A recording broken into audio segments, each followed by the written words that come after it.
Hi hello everyone, welcome to MegJee cooking channel. இன்றைக்கி நம்ம MegJee cooking சேனலில் chicken biryani pasta. அது என்ன சிக்கன் பிரியாணி பாஸ்தான்னு யோசிக்கிறீங்களா? சிக்கன் பிரியாணி டேஸ்ட்லேயே பாஸ்தா எப்படி பண்ணுறதுன்னு பார்க்கலாம். அதுவும் கொஞ்சம் டிஃப்ரெண்ட்டாக பாஸ்தாவை குக்கரில் எப்படி பண்ணுறதுன்னு பார்க்கலாம். வாங்க வீடியோக்குள்ளே போகலாம். பாஸ்தா செய்ய தேவையான பொருட்கள்: மக்ரூனி பாஸ்தா 5 கிளாஸ் எடுத்திருக்கேன், புதினா 1 கைப்பிடி, சிக்கன் 1/4 கிலோ, வெங்காயம் 2, தக்காளி 1, இஞ்சி பூண்டு பேஸ்ட் 1/2 ஸ்பூன், நெய் 2 ஸ்பூன், பிரியாணி மசாலா 1 ஸ்பூன், தயிர் 3 ஸ்பூன், அன்னாச்சிப்பூ 1, கிராம்பு 2, பிரியாணி இலை 2, பட்டை 2, ஏலக்காய் 1, சோம்பு 1 ஸ்பூன், லெமன் 1, தனியாத்தூள் 2 ஸ்பூன், பச்சை மிளகாய் 2, மிளகாய்த்தூள் 1 ஸ்பூன், உப்பு தேவையான அளவு. ஃபஸ்ட்டு சிக்கனை மேரினேட் பண்ணிக்கலாம். ஒரு பவுலில் சிக்கனை போட்டுக்கோங்க. அதில் 1 ஸ்பூன் தனியாத்தூள், 1 ஸ்பூன் பிரியாணி மசாலா, அரை ஸ்பூன் இஞ்சி பூண்டு பேஸ்ட், 1 ஸ்பூன் தயிர், அரை ஸ்பூன் மிளகாய்த்தூள், தேவையான அளவு உப்பு போட்டுக்கோங்க. கலராக வேணும்னு நினைக்கிறவங்க இதில் ஒரு பிஞ்ச் ரெட் கலர் கேசரி பவுடர் போட்டு நல்லா மிக்ஸ் பண்ணிக்கோங்க.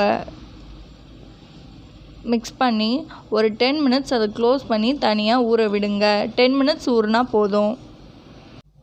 நெக்ஸ்ட்டு பாஸ்தாவை குக்கரில் தாளிச்சிக்கலாம். குக்கர் வச்சுக்கோங்க.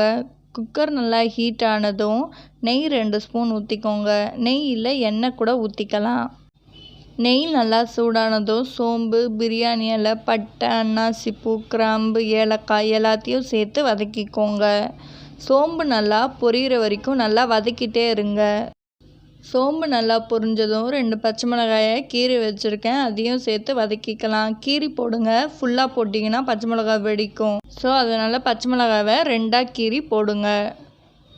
பச்சை மிளகாய் வதங்கினதும் 2 வெங்காயத்தை பிரியாணிக்கு நீளமாக கட் பண்ணுவோம்ல, அந்த மாதிரி கட் பண்ணி வச்சுருக்கேன், அதையும் சேர்த்துக்கலாம். சேர்த்து நல்லா வதக்கிக்கோங்க. வெங்காயம் நல்லா கோல்டன் ப்ரௌன் ஆகணும்னு அவசியம் இல்லை, லைட்டாக வதங்கினாலே போதும். வெங்காயம் லைட்டாக இந்த மாதிரி வதங்கினதும் 1 தக்காளியை நீளமாக கட் பண்ணி வச்சுருக்கேன், அதையும் சேர்த்துக்கலாம். சேர்த்து வதக்கிக்கோங்க. எப்போவுமே பிரியாணிக்கும் சரி, இந்த பாஸ்தா டிஷ்ஷுக்குமே சரி, தக்காளி நிறைய சேர்த்துக்காதீங்க, டேஸ்ட் நல்லா இருக்காது. 2 வெங்காயம் போட்டால் 1 தக்காளி சேர்த்துக்கோங்க.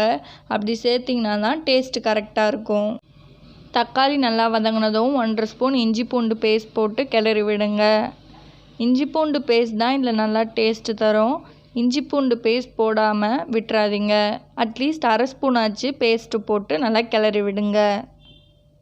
நெக்ஸ்ட்டு பிரியாணி மசாலா 1 ஸ்பூன் போட்டுக்கோங்க.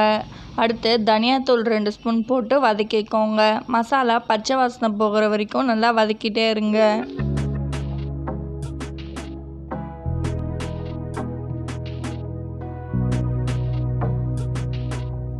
மசாலா பச்சை வாசனை போனதும் 1 கைப்பிடி புதினாவை தண்ணியில் நல்லா அலசிட்டு அதை சேர்த்துக்கோங்க. நெக்ஸ்ட்டு அது கூடவே கொஞ்சமாக கொத்தமல்லியும் சேர்த்து வதக்கிக்கோங்க. பிரியாணி எப்படி செய்வோமோ அதே மெத்தட்லேயே இந்த பாஸ்தாவையும் செஞ்சுக்கோங்க. அப்போ தான் பிரியாணி சாப்பிட்ற டேஸ்ட் வரும். புதினா கொத்தமல்லி வதங்கினதும் 1 ஸ்பூன் தனி மிளகாய்த்தூள் போட்டுக்கோங்க. 1 ஸ்பூன் மட்டும் போட்டுக்கோங்க, ஏன்னா நம்ம பிரியாணி மசாலா பச்சை மிளகாய் எல்லாம் சேர்த்துருக்கதால ரொம்ப காரமாயிடும். அதனால 1 ஸ்பூன் மிளகாய்த்தூள் மட்டும் சேர்த்துக்கோங்க. மிளகாய்த்தூள் போட்டதும் 1/2 ஸ்பூன் தயிர் ஊற்றி மிக்ஸ் பண்ணிக்கோங்க. நீங்கள் காரம் அதிகமாக சேர்த்துட்டா கூட 1/2 ஸ்பூன் தயிருக்கு பதிலாக ஒரு 2 ஸ்பூன் தயிரை ஊற்றிக்கோங்க. தயிர் ஊற்றிட்டு லைட்டாக 1 ஸ்பூன் சர்க்கரை போட்டுக்கோங்க, காரம் அவ்வளோவா இருக்காது. தயிர் ஊற்றி நல்லா மிக்ஸ் பண்ணதும் நம்ம ஊற வச்ச சிக்கனை சேர்த்துக்கலாம்.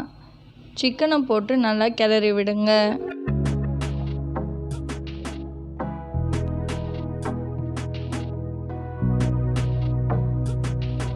சிக்கனை நல்லா மிக்ஸ் பண்ணதும் மக்ரூனி பாஸ்தாவை போட்டு கிளறிக்கோங்க. மசாலாலாம் நல்லா பாஸ்தாவில் ஒட்டுற அளவு நல்லா கிளறி விடுங்க. நான் 5 கிளாஸ் பாஸ்தா எடுத்திருக்கேன். உங்களுக்கு எவ்வளோ பாஸ்தா வேணுமோ அவ்வளோ பாஸ்தா போட்டுக்கோங்க. என்ன ஷேப் வேணுமோ அந்த ஷேப் போட்டுக்கோங்க.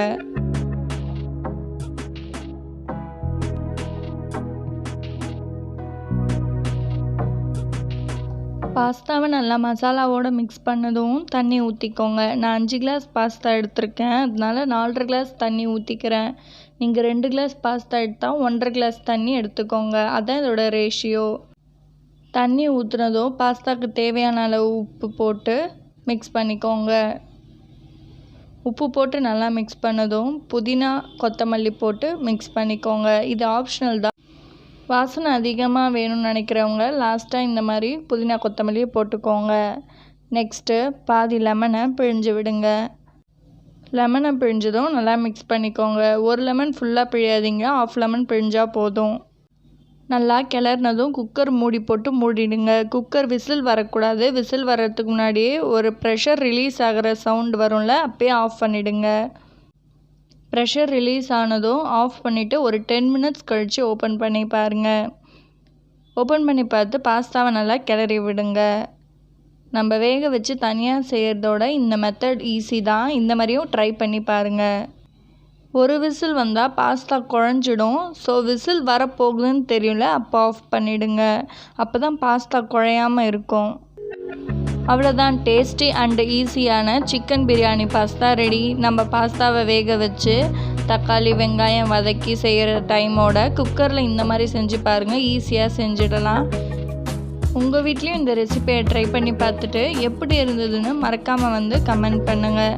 இந்த ரெசிபி உங்களுக்கு பிடிச்சிருந்தா மெக்ஜி குக்கிங் சேனலுக்கு லைக் பண்ணுங்கள், ஷேர் பண்ணுங்கள், கமெண்ட் பண்ணுங்கள், சப்ஸ்கிரைப் பண்ணுங்கள். பக்கத்தில் இருக்க பெல் ஐக்கானை கிளிக் பண்ணி ஆல் கொடுத்துக்கோங்க. தேங்க்ஸ் ஃபார் வாட்சிங் திஸ் வீடியோ.